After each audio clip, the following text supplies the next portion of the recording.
ऊस शेतीमध्ये ऊस लागवडीमध्ये पाणी मॅनेजमेंट करणं खूप महत्त्वाचं आहे.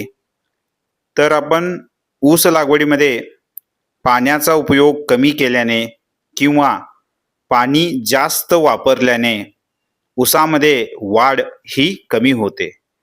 तर आपण ऊसामध्ये व्यवस्थित वाढ होण्यासाठी आणि ऊसामध्ये फुटव्यांची संख्या जास्त करण्यासाठी आपण पाण्याचे मॅनेजमेंट करणं खूप महत्त्वाचं आहे.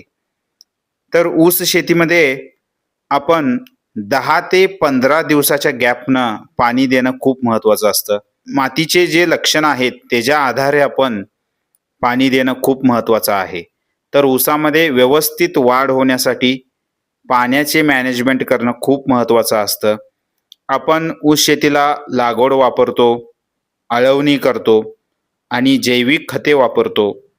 हे सर्व रिझल्ट जे आहेत ते पाण्याच्या मॅनेजमेंटवर असतं. तर आपण पाणी मॅनेजमेंट करणं खूप महत्त्वाचं आहे.